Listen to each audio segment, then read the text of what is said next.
They were surrounded, completely trapped. No radio contact, no air support coming, no extraction route available.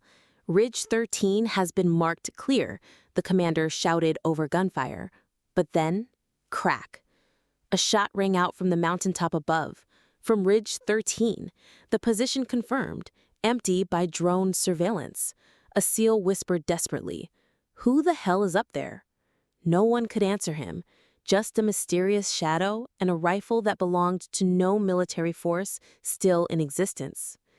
6 elite members of SEAL Team Delta were conducting a high-priority mission in Korchev, a treacherous mountain region with extreme terrain and multiple dead zones for radio communication.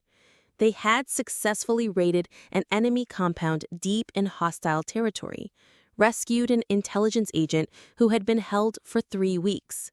The mission seemed completely successful, but during their carefully planned extraction route, they were suddenly hit by a massive and coordinated ambush. Now they were pinned down in a narrow valley basin with steep walls on all sides. 3 sides were occupied by enemy snipers with perfect firing positions. Behind them stood Ridge 13, a steep cliff face rising 200 meters above their position. UAV reconnaissance had reported it completely clear of any hostile presence. Their sophisticated radio system was being actively jammed by enemy electronic warfare equipment. No way to call for close air support or emergency extraction. Battery life in their equipment showed 40 minutes remaining, and their ammunition supply was only sufficient to hold their defensive position for approximately 10 minutes of sustained combat. Sergeant Ortega quickly ordered his team into defensive positions behind the limited rocky cover available. Jake asked urgently, "What about Ridge 13? Should we be concerned about that position?" Ortega replied with confidence, "Native. Intelligence confirmed. It's clear. Nobody's up there." UAV swept it twice. But their female SEAL team member, Rena, whispered quietly after carefully checking through her high-powered scope, "Sergeant, I think I see someone moving on Ridge 13. Movement confirmed." Cut to scene high up on the ridge. A lone figure kneeling in perfect concealment, methodically adjusting a precision rifle. The 6 SEALs were absolute elite warriors. They had survived multiple combat operations in Afghanistan, Iraq, and Syria. But this particular situation was completely different from anything they had encountered. The enemy fire patterns were too coordinated, too precise, too well-planned. Someone had been watching them for hours, studying their movements, learning their tactical patterns. "How long can we realistically hold this position?" Jake asked, sweat dripping down his face despite the cold mountain air. Ortega checked his ammunition count carefully. 8 minutes of sustained fire, maybe 10 minutes if we're extremely conservative and lucky. The rocky terrain offered minimal cover from multiple angles.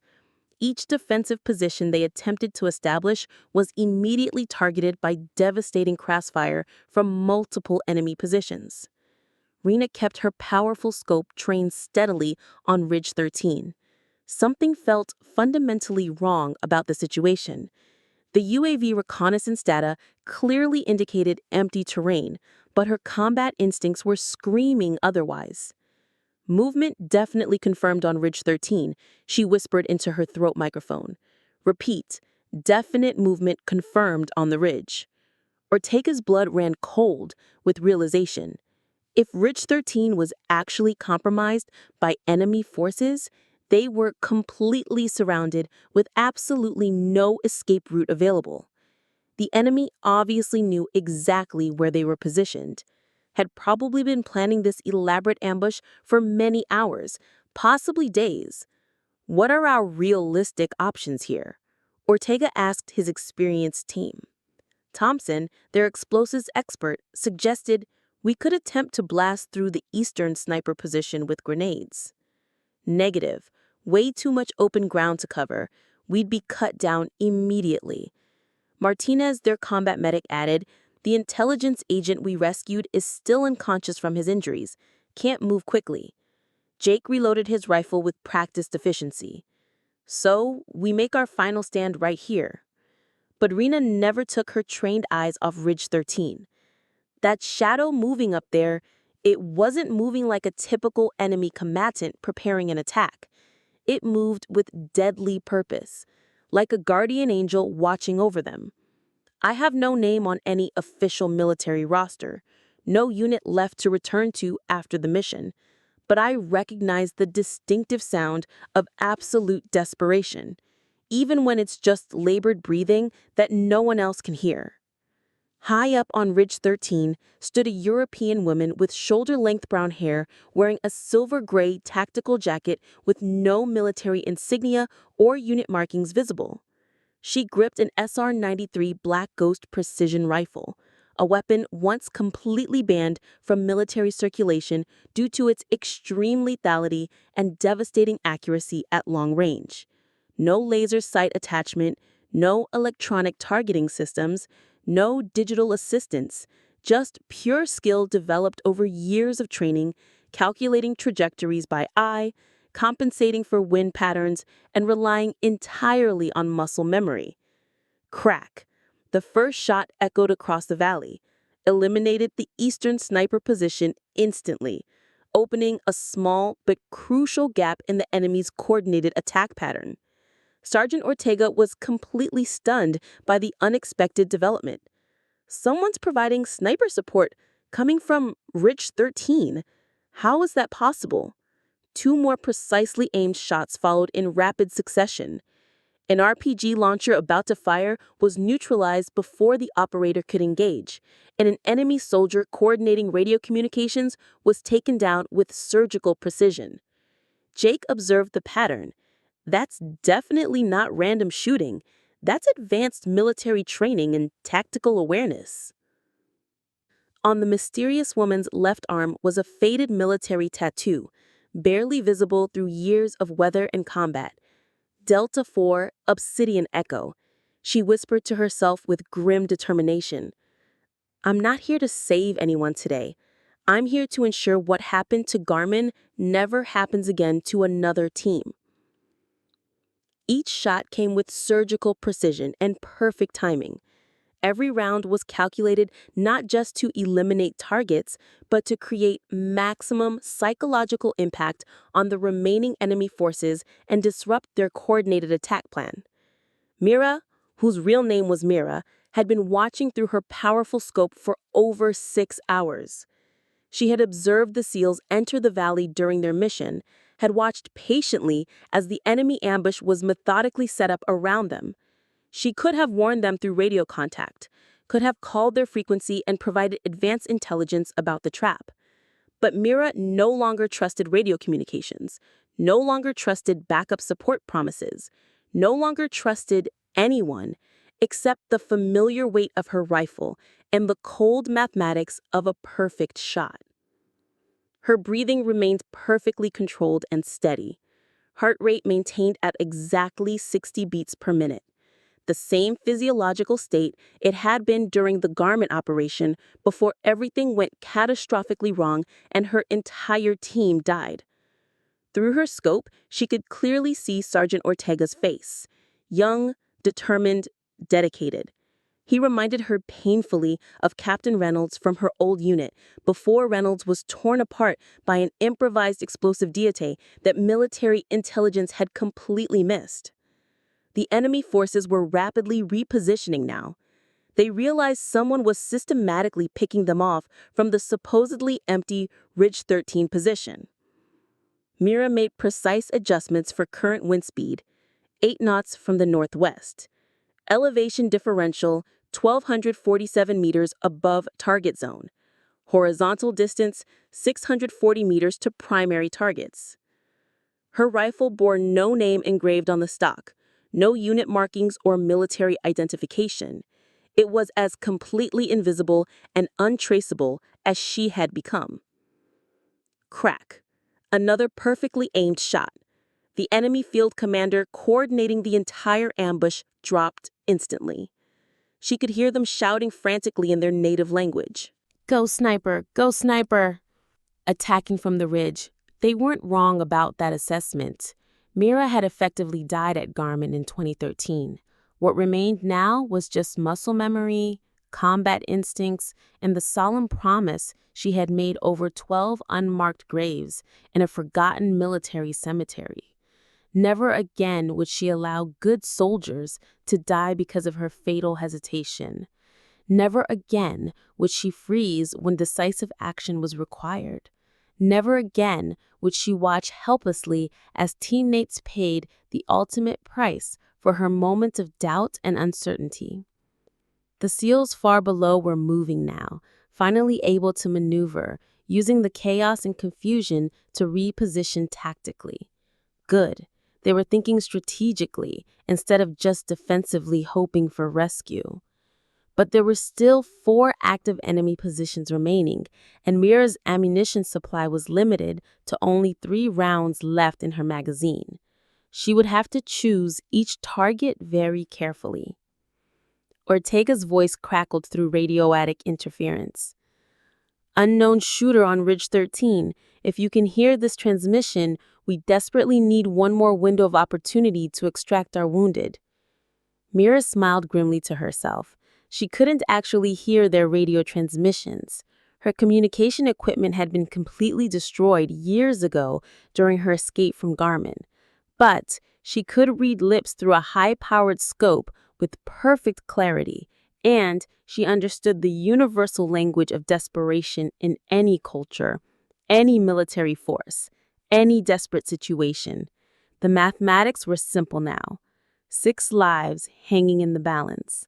4 remaining enemy positions, 3 bullets left in her magazine. Time was running out rapidly. Crack. Her 4th shot of the engagement.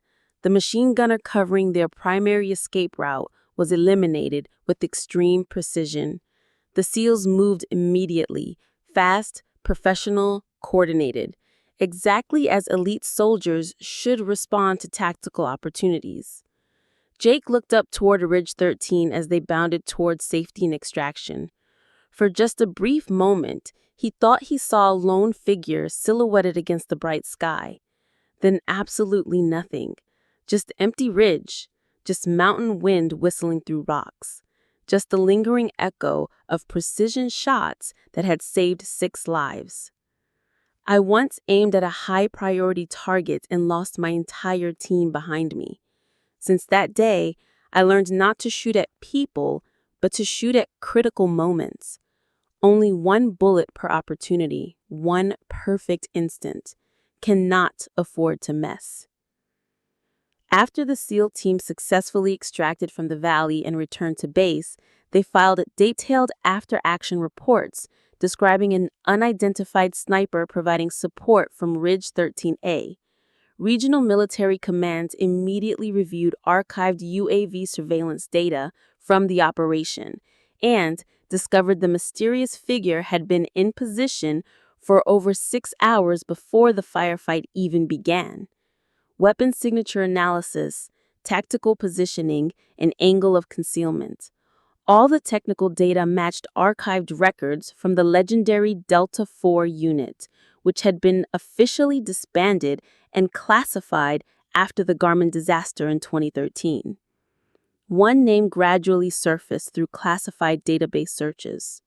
Mira Valon, legendary precision sniper, sole survivor of the Garmin operation, then completely vanished from all military records.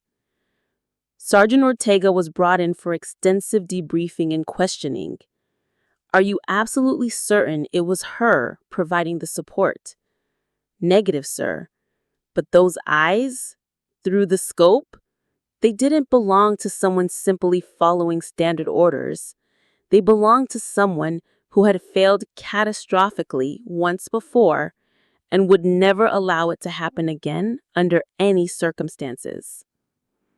The investigation gradually revealed fragments of classified information, pieces of a complex puzzle that military command had desperately tried to bury and forget.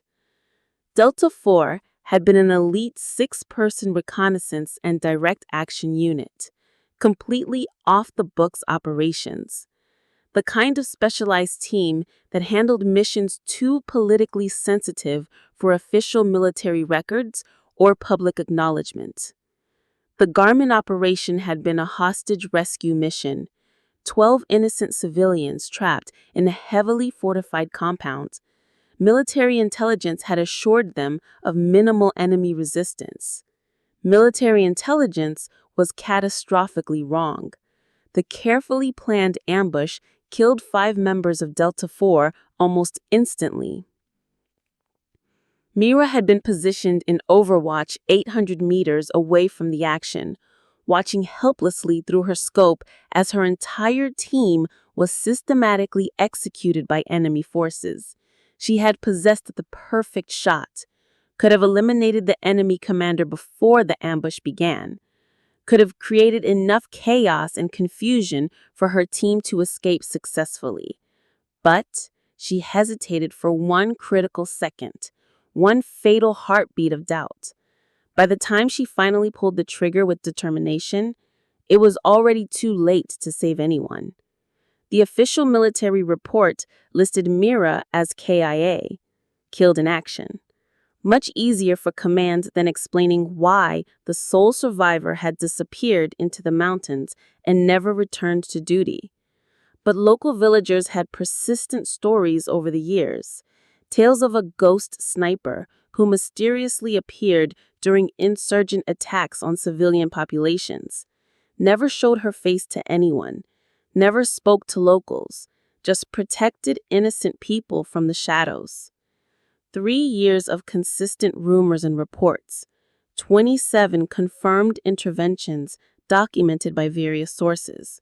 Always executed from extreme long range, always with surgical precision, always completely gone before anyone could investigate the scene.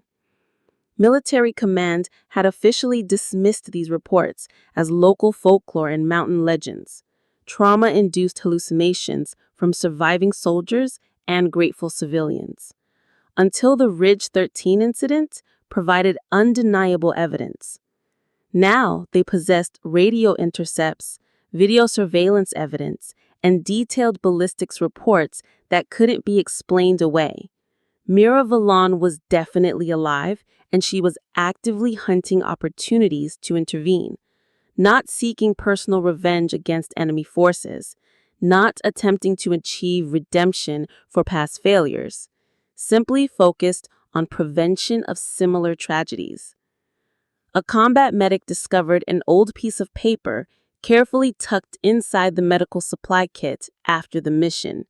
No one could explain how it had gotten there. It contained a hand-drawn map of Ridge 13 with precise tactical markings along with handwritten text and familiar script. I am not a ghost haunting these mountains. I just haven't found the place where I should stop protecting people yet. Military handwriting analysis confirmed the script matched samples from Mira's service record and personal files from before Garmin, before everything in her life changed forever. Sergeant Ortega formally requested permission to lead an investigation team to Ridge 13 personally to find concrete answers and possibly make contact. His request was immediately denied by higher command. Some ghosts, the generals decided after careful consideration, were better left alone to continue their work. But Jake couldn't simply let the mystery go unsolved. That brief moment when he looked up and saw the silhouette against the sky continued to haunt his thoughts and dreams. He had been saved by someone who officially didn't exist according to military records, someone who chose to protect complete strangers rather than seek justice or revenge for her fallen teammates. Why would she do that, he asked Ortega, over beers 3 months later, still processing the experience. Because, Ortega replied thoughtfully, staring at his drink, some people don't fight for victory or glory. They fight so others don't have to experience the devastating defeat they've already endured. Jake nodded with growing understanding. He was transferring to sniper training instruction, inspired by a ghost who had reminded him what true precision really meant in combat. Not just hitting your designated target accurately, but choosing exactly the right moment to pull the trigger for maximum impact.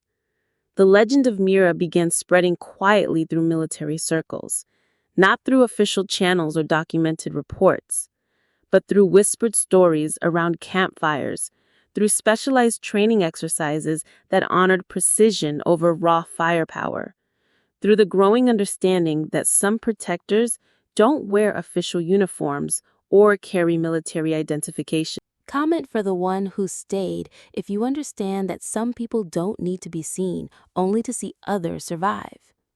A specialized reconnaissance team was immediately dispatched to investigate Ridge 13. They found absolutely no trace of Mira or her equipment, only carefully constructed sandbags for stable shooting positions, 3 spent SR-93 shell casings, and a single set of boot prints leading directly toward the cliff edge and disappearing. Sergeant Ortega quietly built a small stone cairn without engraving any name or unit designation, only inscribing the simple line, "For the one who shot when no one else could." Jake officially left active duty and transferred to sniper training instruction at the Advanced Warfare School. "I used to think Ridge 13 was completely empty," he would tell his students. "Now I know that no one being there doesn't mean no one was ever watching and protecting from that position." His students would inevitably ask about the story behind his teaching methods, about the legendary Ghost Sniper who saved an entire SEAL team against impossible odds. Jake would set up the tactical training scenario: 6 friendly forces pinned down, 3 hostile positions, 1 potential overwatch position, no communication available, no backup support coming. What's your tactical decision? Most students would immediately focus on the technical aspects of the shot: wind speed calculations, distance measurements, target priority assessment. The best students would ask the deeper question: what happened to the team that was there before us? That's when Jake would tell them the complete story about Garmin, about professional failure, about the crushing weight of perfect shots that arrived just 1 second too late to save lives. Precision shooting isn't just about mechanical accuracy, he would explain to them.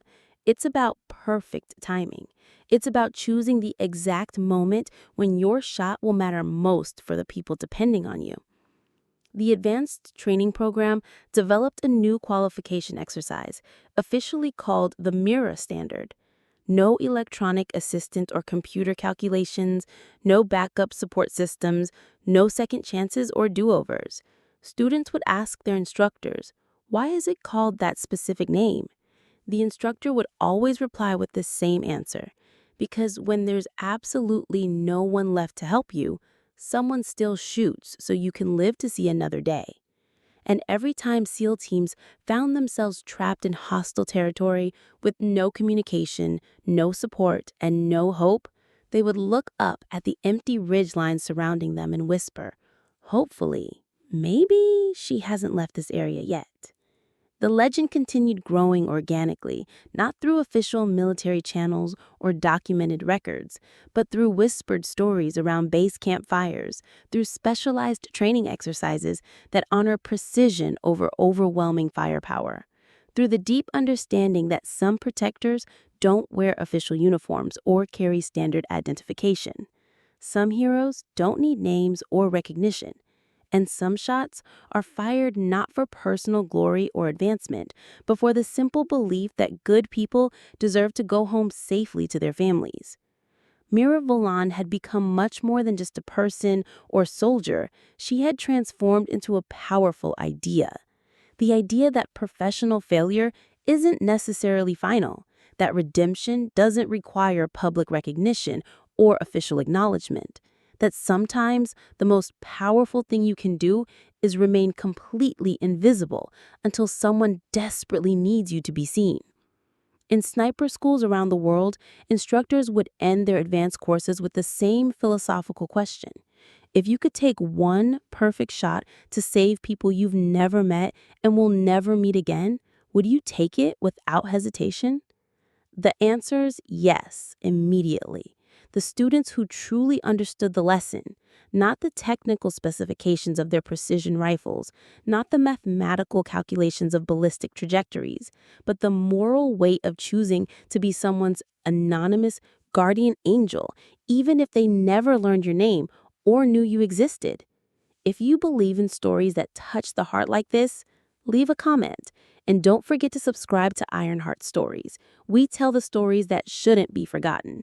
Real people creating and telling stories, not mass-produced AI. Share this if you believe some heroes are meant to remain in the shadows.